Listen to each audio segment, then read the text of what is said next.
Welcome back to Epic Exchanges and welcome back to our YouTube channel. Glad to have you back. And I'm super excited to have Mark Nendick as a guest this week. And welcome, Mark. Glad to have you here. Hi, Kelly. How's it going? Good.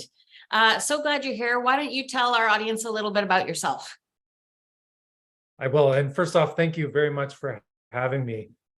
The reason I'm here, I believe, is because I'm the owner of PFN Coaching.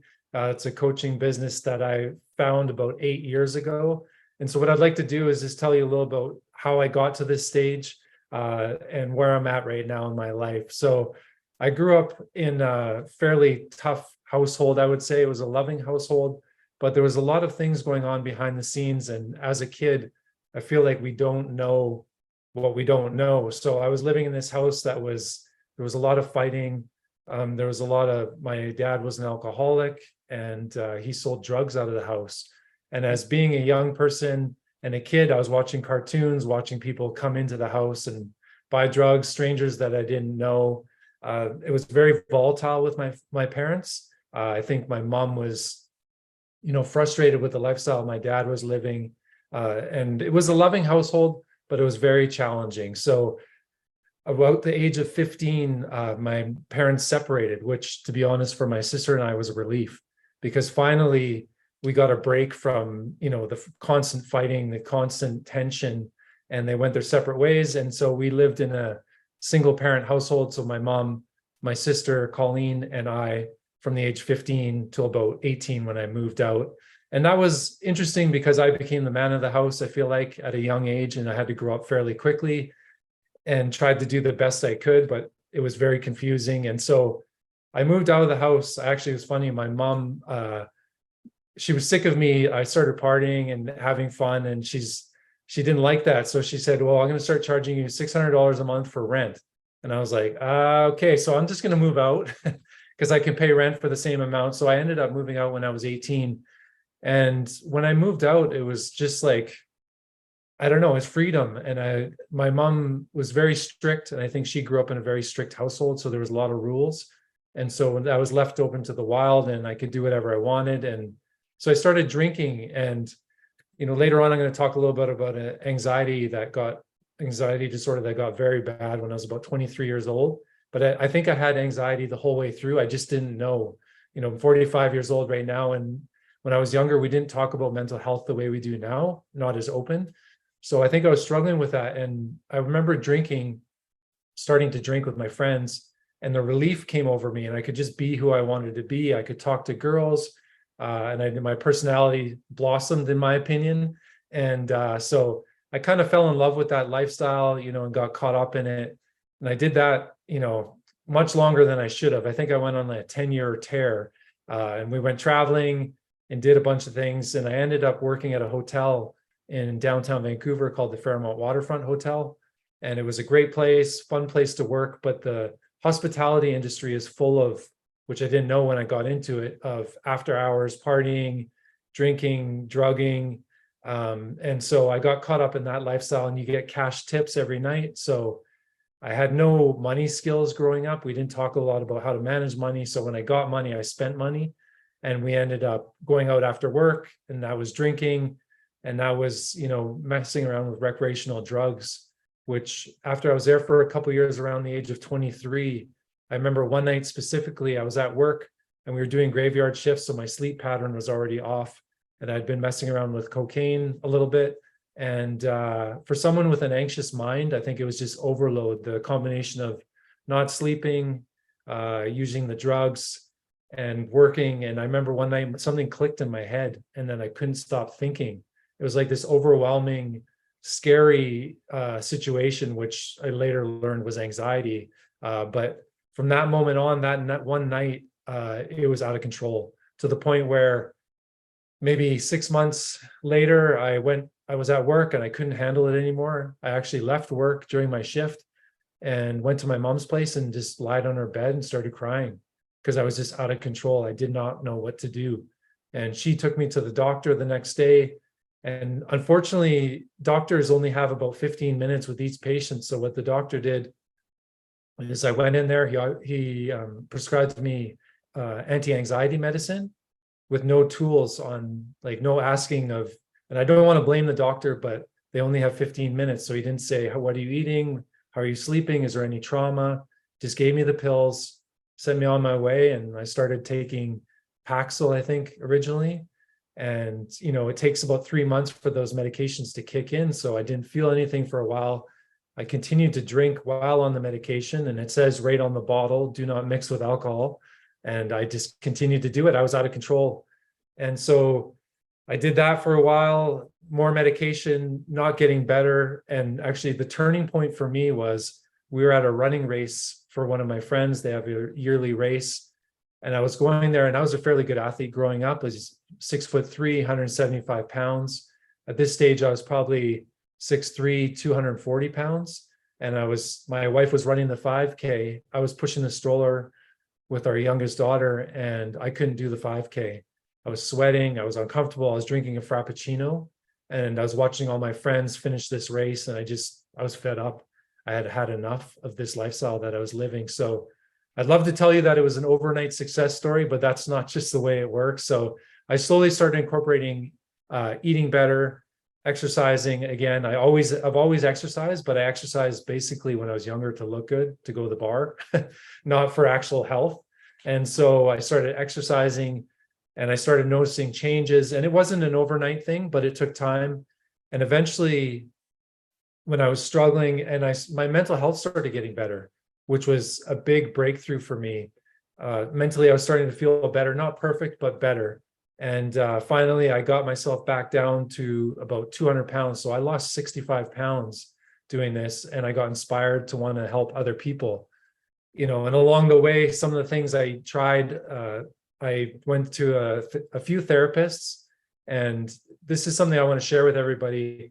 You know, if you're going to see counseling over trauma, over childhood stuff, just because you don't get the right person right out of the gate doesn't mean that it's not for you. So it took me about the fourth person I saw to talk about my anxiety. I didn't get into trauma right away. I started talking about anxiety, and I met a great doctor here in Kamloops, close to where I live, and he introduced me to CBT, which is cognitive behavioral therapy.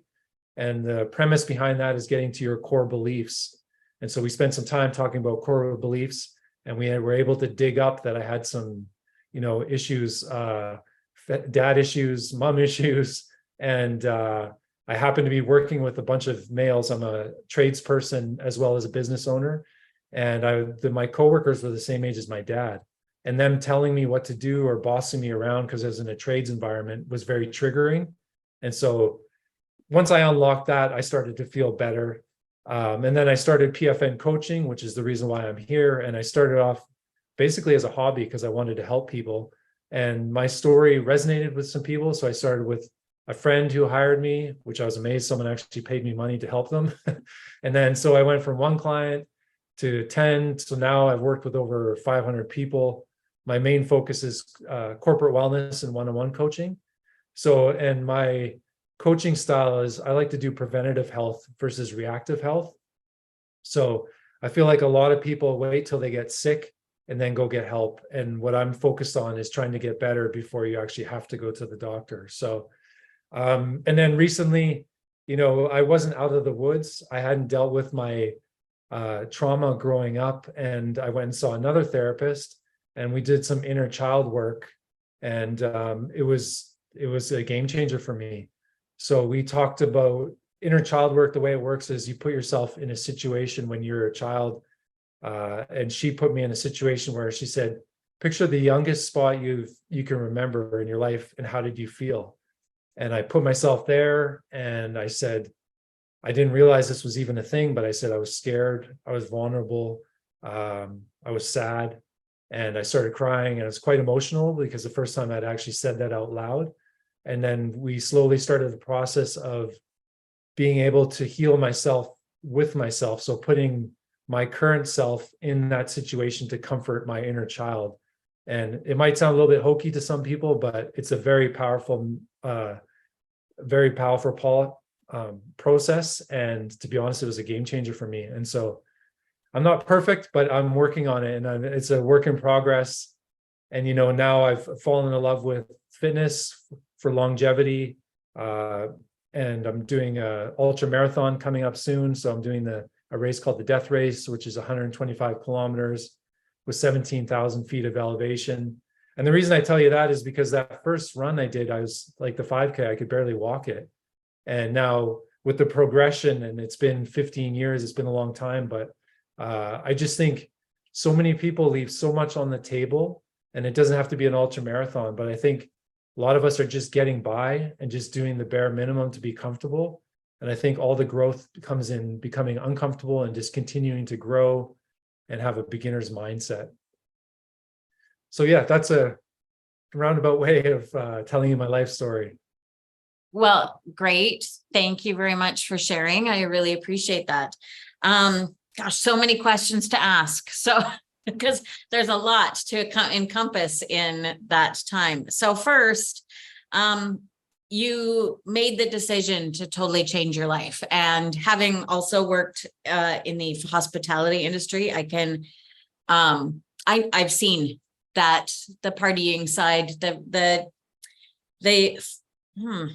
big life side, right? Like the go full out and needing something often to take you through those hours, the long hours of work, but then the after hours when everybody's off and needs to release, because it's really hard to go to sleep right away after a big event when you've been working a big event or something like that, even if it's the middle of the night. Yeah, So, to be honest, Kelly, there was, I didn't mention in my story, but there was a lot of nights I would go out after work, go to bed at 4 a.m. and have to be at work at 7. So it's 2 hours of sleep. And I think a lot of people were doing that.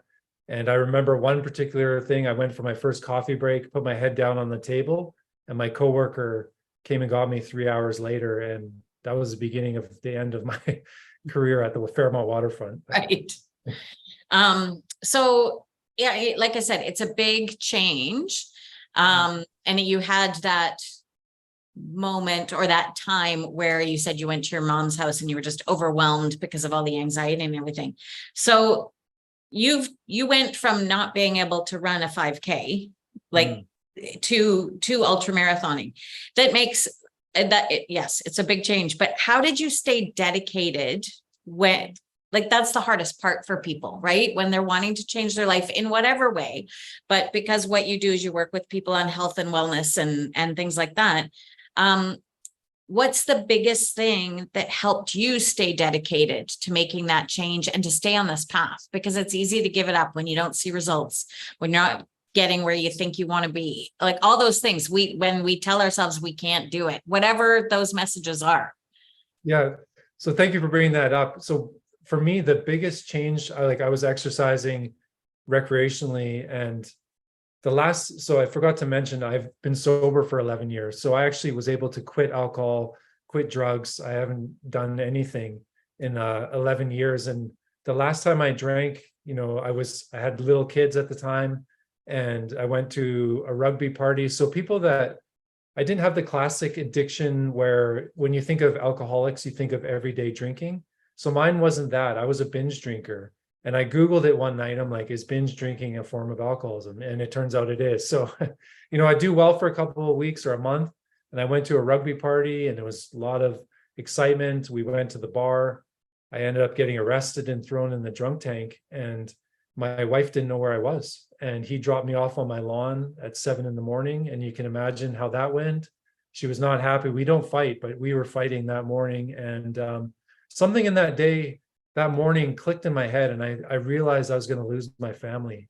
I really, it makes me emotional to even talk about it, but I really knew that this was coming to an end if I continued to do what I did.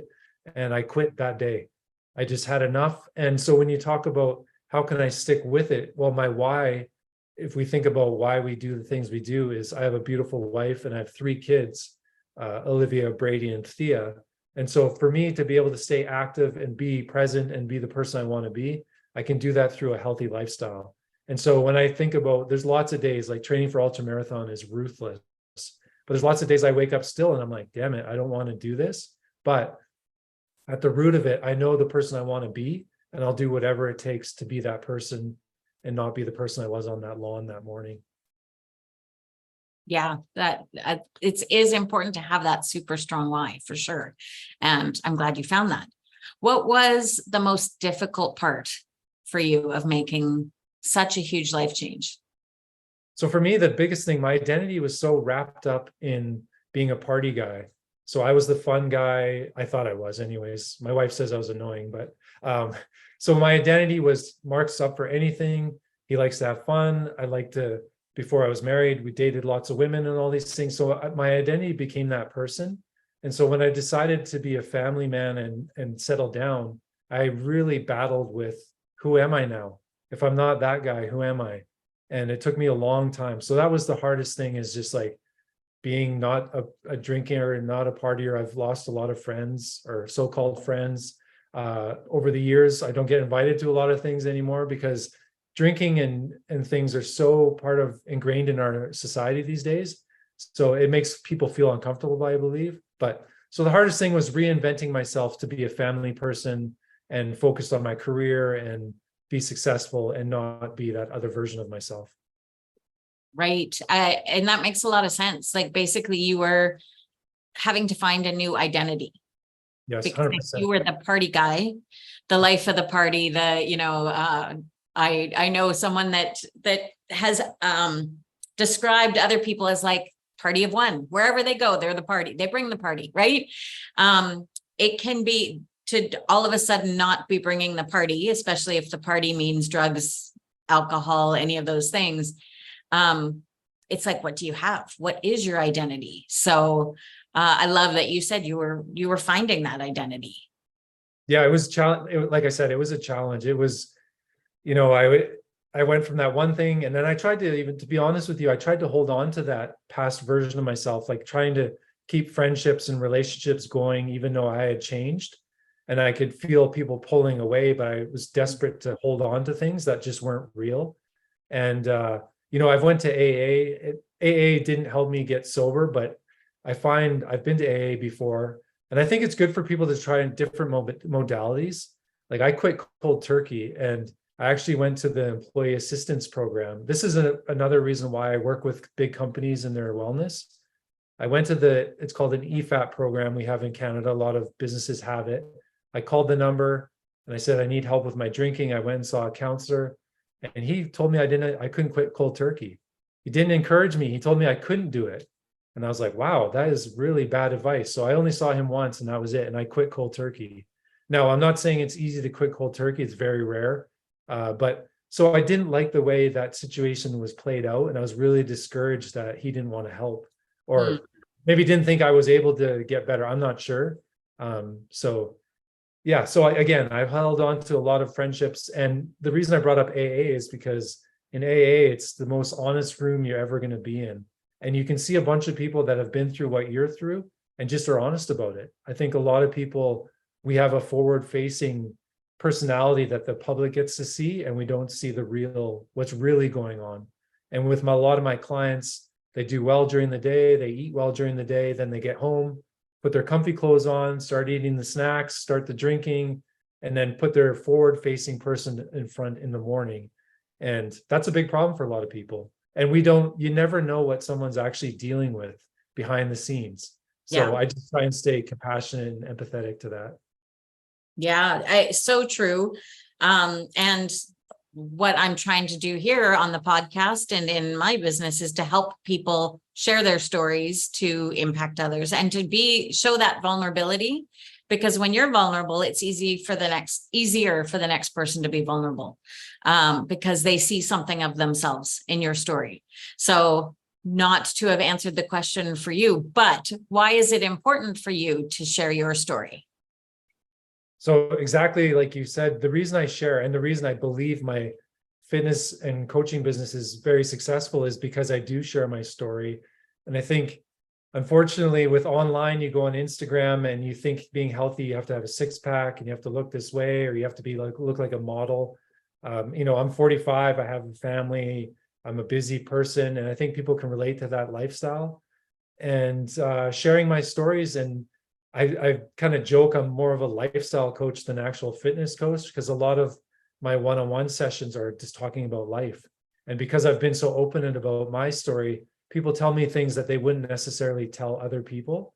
And so I'm slash counselor, even though I'm not a professional, but I can use my personal experience and maybe push people in a way to maybe find help for their own way. And I've had clients, lots of clients who are trying to get through addiction as well. So, you know, just sharing my story just opens people and they're like, wow, if he could do it, I could do it. And that's the 100% the reason why I do this business is I really just want to help people.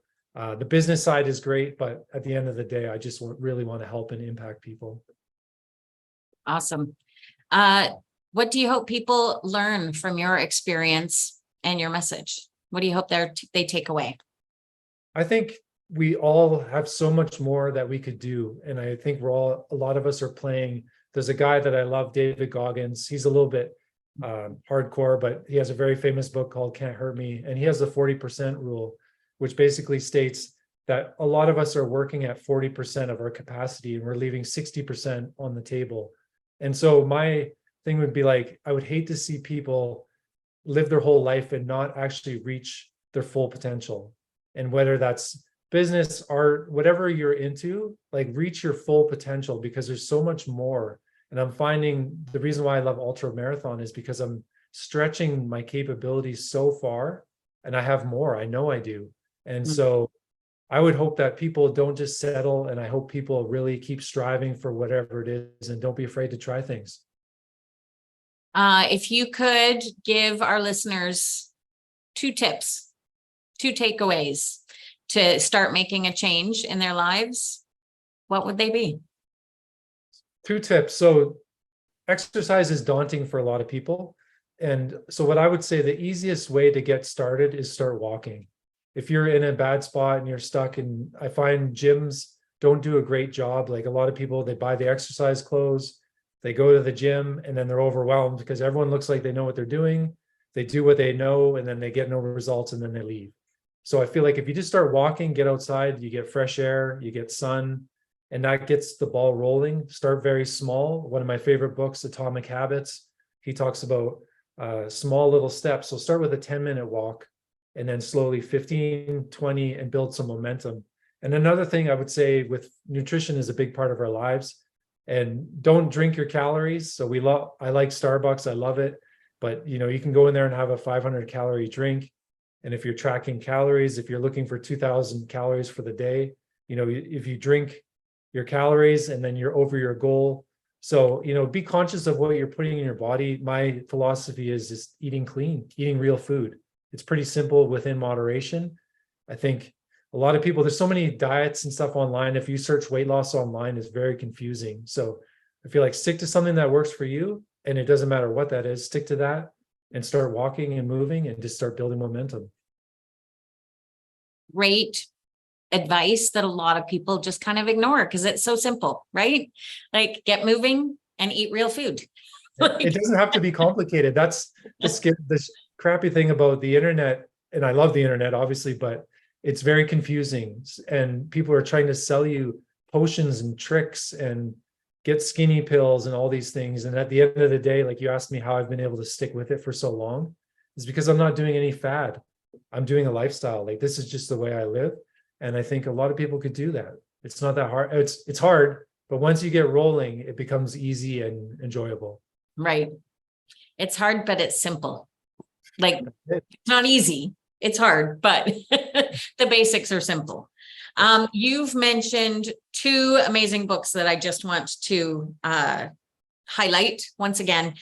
David Goggins' Can't Hurt Me, and James Clear's Atomic Habits, which are both on my list of things to read or listen to.